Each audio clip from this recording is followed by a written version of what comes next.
কবিতা মা গো আমার ছুটি দিতে বল, সকাল থেকে পড়েছি যে মেলা।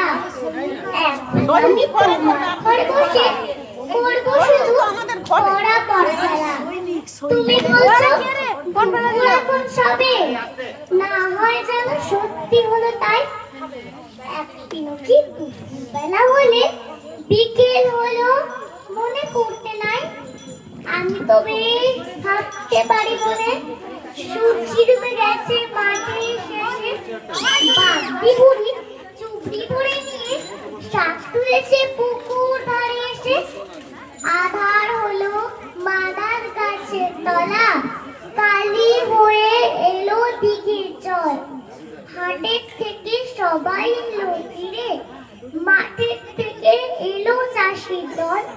মনে করো না উঠল সাজের তারা, মনে করো না সন্ধে হলে যেন রাতের বেলা দুপুর যদি হয়,